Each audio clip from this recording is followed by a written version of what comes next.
జగిత్యాల జిల్లా కేంద్రంలోని బీఆర్ఎస్ కార్యాలయంలో నిజామాబాద్ ఎమ్మెల్సీ శ్రీమతి కల్వకుంట్ల కవిత మీడియా సమావేశం నిర్వహించారు. వారు మీడియాతో మాట్లాడుతూ కేసీఆర్ పాలన ఐఫోన్లా ఉండేదని, రేవంత్ రెడ్డి పాలన చైనా ఫోన్లా ఉందని, ఐఫోన్కు చైనా ఫోన్కు ఎంత తేడా ఉంటుందో కేసీఆర్కు రేవంత్ రెడ్డికి అంతే తేడా ఉందని అన్నారు. ఈ కార్యక్రమంలో MLC L Ramana, BRS Jagtial జిల్లా అధ్యక్షులు కల్వకుంట్ల విద్యాసాగర్ రావు, జగిత్యాల మాజీ జెడ్పీ చైర్మన్ శ్రీమతి దావస్ వసంత మరియు స్థానిక బీఆర్ఎస్ నాయకులు పాల్గొన్నారు. లెక్కలు చేయకుండా తప్పుదో పట్టిస్తూ బీసీల సంఖ్య తక్కువ చేసి చూపించడం అన్నది నిజంగా కూడా శోచనీయం.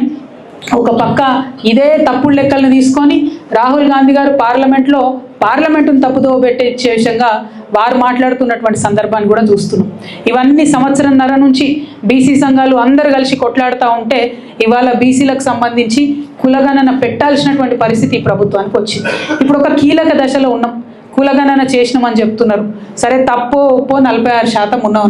నువ్వు మాట ఏమి ఇచ్చినావు? 42% మేము రిజర్వేషన్ చేస్తా అన్నావు. మొన్న అసెంబ్లీ పిలిచిండ్రు. మరి పిలిచినప్పుడు డైరెక్ట్గా 42%కి బిల్లు పెట్టాలి కదా. బిల్లు పెట్టకుండా మళ్ళీ ఒక స్టేట్మెంట్ అన్నారు. ఓకే, కులగణన ఇంతమంది ఉన్నారు అన్నావు. మరి కులాల వారీగా వివరాలు ఇవ్వడానికి ఈ ప్రభుత్వానికి ఎందుకు భయం అవుతున్నది?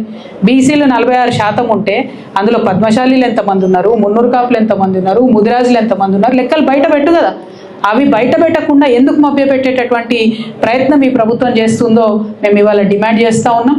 ఇవన్నీ ఇట్లా జరుగుతుంటే ఇక రాబోయే కాలంలో మనం బిల్లు పెడితే కూడా కోర్టులలో ఆపేటటువంటి పరిస్థితి ఉంటుంది. ఇప్పుడు కోర్టులో కూడా ఎటువంటి లీగల్ ఇబ్బందులు లేకుండా బీసీ బిల్లు పాస్ చేయాల్సినటువంటి బాధ్యత ప్రభుత్వానికి ఉంది. ఇటువంటి కీలక దశలో నిన్న ఏం చేస్తుంది ప్రభుత్వం? పొన్నం ప్రభాకర్ గారి ఆధ్వర్యంలో బీసీ సంఘాల నాయకులందరూ కూడా పిలిచిరు మీటింగ్కి. నేను అనుకున్నా, అరే ప్రభుత్వం ఒక ముందడుగు వేసింది. బీసీ సంఘ నాయకులు పాపం 30 ఏళ్ల నుంచి కొట్లాడుతున్నారు. ఆర్ కృష్ణయ్య గారు లాంటి వాళ్ళు, వకులాభరణం కృష్ణమోహన్ గారు బీసీ కమిషన్ చైర్మన్గా వేసారు. అటువంటి పెద్ద పెద్ద నాయకులందరినీ పిలిస్తే పోన్లే ప్రభుత్వం ఒక ముందడుగు వేసింది, బిల్లు మీద చర్చ చేస్తుందేమో అనుకున్నాం. ఏం లేదు. ముఖ్యమంత్రి గారికి కనీసం ఆ మీటింగ్ ఉన్నట్టు కూడా తెలిసినట్టు మాకు అనిపిస్తలేదు. యాక్చువల్గా అయితే ఈ టైంలో బీసీ ప్రజలందరూ ఆందోళనలో ఉన్నారు, మా సంఖ్య తగ్గిందని భయపడుతున్నటువంటి సమయంలో ముఖ్యమంత్రి గారే డైరెక్ట్గా మీటింగ్ పెట్టాలి. ఎందుకు సమయం లేదు ఆయనకు? ఇప్పటికి 31 సార్లు ఢిల్లీకి పోయొచ్చింది ముఖ్యమంత్రి గారు.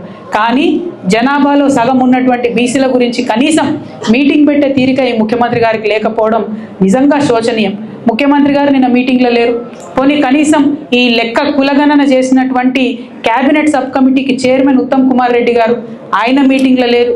ఈ లెక్కలన్నింటినీ కులగణన చేసినటువంటి అధికారులు సందీప్ శాండిల్య గారు, ఆయన మీటింగ్లో లేరు.